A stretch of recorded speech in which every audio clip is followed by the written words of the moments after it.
आज की जो प्रेस कॉन्फ्रेंस है उसके पीछे हमारा जो मकसद है, पिछले 11 जून को मालेगांव शहर में हमने पूरे महाराष्ट्र के पावरलूम मजदूरों के यूनियन की मीटिंग शैडो के मार्फत लिए थे।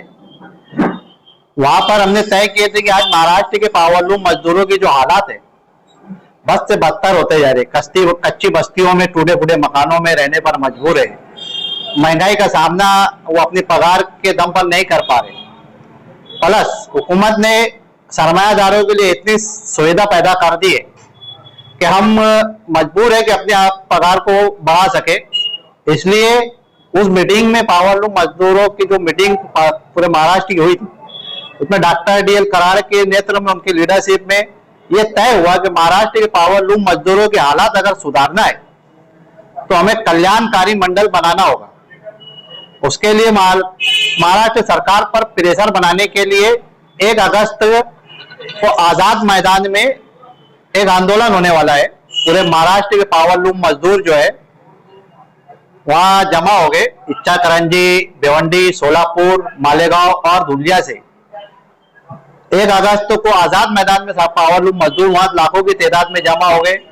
मालेगांव शहर से भी कई लोगों ने हमारे पास नाम लिखा है और जागरूकता लाने के लिए और मजदूरों को बेदार करने के लिए अपना अधिकार जानने और अपने अधिकार को हासिल करने के लिए क्या रणनीति अपनाना चाहिए, इस मकसद के तहत पावरलूम मजदूर को बेदार करने के लिए हमने आप लोगों को यहाँ बुलाया है कि आपके चैनल के माध्यम से हम पालिकाओं के पावरलूम मजदूरों को ये मैसेज देना चाहते 1 अगस्त को शैडो यूनियन के लीडरशिप में जो आजाद मैदान में आंदोलन हो रहा है पूरे महाराष्ट्र के पावरलूम मजदूरों का, उसके लिए हम कल से दस्तखती मुहिम शुरू करेंगे।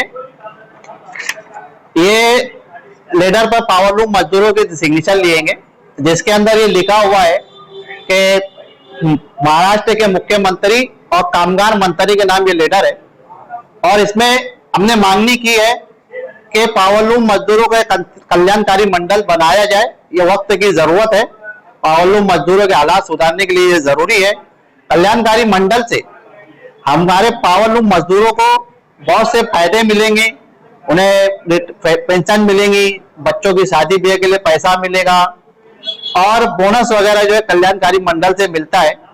इसकी मिसाल के तौर पर मैं अपना बांधकाम मजदूरों का जो कल्याणकारी मंडल है उसका लाभ मालेगांव शहर के मिस्त्री हजरात उठा रहे हैं।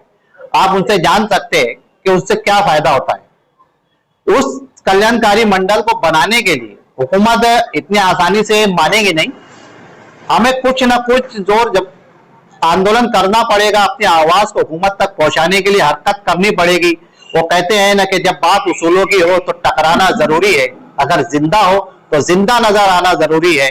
मालेगांव शहर के मजदूरों को भी हम ये बात बताना चाहते हैं कि हुकूमत को ये बताना होगा कि मालेगांव शहर का मजदूर मरा नहीं है, सोया नहीं है। हाँ, वो हालात का मारा है, 12 घंटे ड्यूटी करने के बाद वो थक जाता है, अपने हक अधिकार को नहीं जानने की वजह से वो आवाज नहीं उठा पाता। लेकिन अब हम उन्हें उनके अधिकार बताएंगे और बताएंगे कि हुकूमत उनका कल्याणकारी मंडल बनाने की पाबंद है कानून के मुताबिक। बस ये निकम, और इसके लिए हम आपका साथ देने के लिए तैयार है। मैं पावरलूम मजदूरों से सिर्फ इतना कहूंगा कि आप हमारे साथ चले, हमारे कंधे से कंधा मिलाए। ये आपकी अपनी लड़ाई है, आपके अधिकार की लड़ाई है, इसका यूनियन से कोई ताल्लुक नहीं है, कोई यूनियन का इसमें कोई फायदा नहीं है। ये जब भी कल्याणकारी मंडल बनेगा हमारा भी फायदा होगा, हमारे आने वाली नस्लों का भी फायदा होगा, हमारे बच्चों का मुस्तकबिल सुधरेगा। क्योंकि कल्याणकारी मंडल में जब रजिस्ट्रेशन होता है, कल्याणकारी मंडल जब बनता है उसमें रजिस्ट्रेशन होता है, उस रजिस्ट्रेशन के तहत आने वाली हुकूमत में, आने वाले दौर में, आने वाले दिनों में जब भी कोई सरकारी स्कीम मजदूरों के लिए, गरीबों के लिए आती है तो सरकार उसको कल्याणकारी मंडल में रजिस्टर्ड मजदूरों को उसका लाभ देती है। इसी के साथ पावरलूम मजदूरों के कल्याणकारी मंडल में की जो सुविधा है वो कामगार की बीवी, कामगार के बच्चे, कामगार की अम्मी और उसके अब्बू, ये एक परिवार को मेडिकल की सहूलत मिलती है।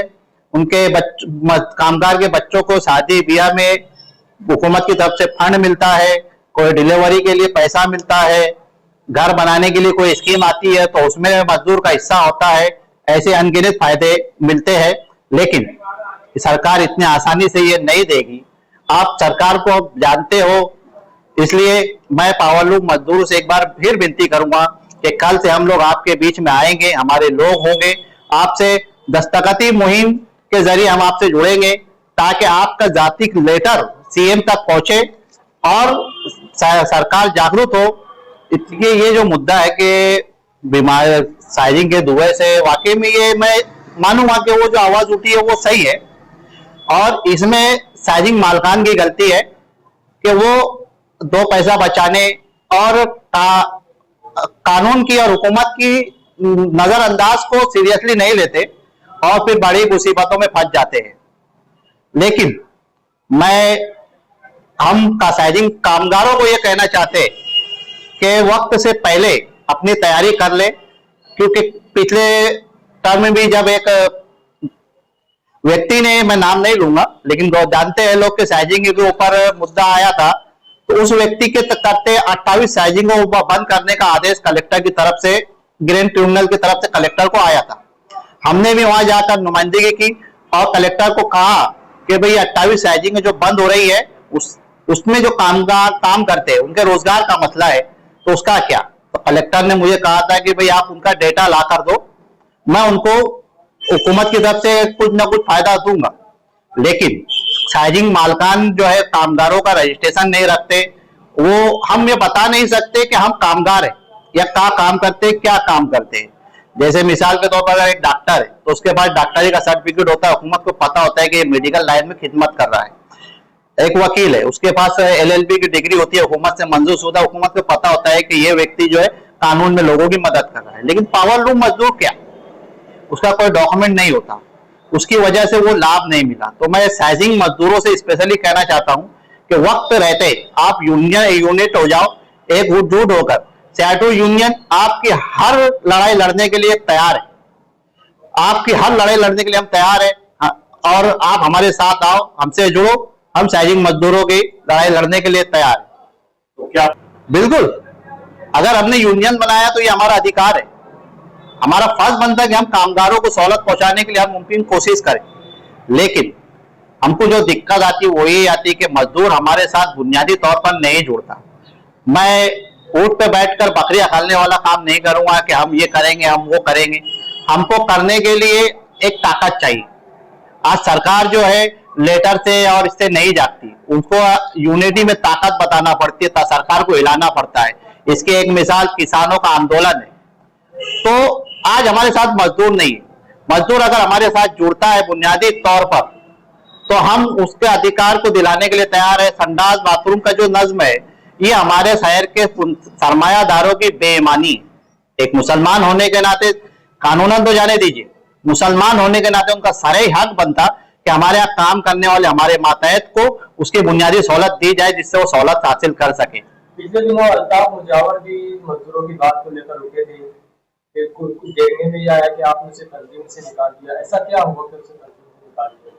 देखिए, अल्ताफ मुजावर का जो मामला है वो एक अच्छे लीडर थे, उन्होंने एक अच्छे मुहिम चलाई और लोगों को जागरूक किया, लेकिन नजरियात का कुछ इख्तिलाफ था।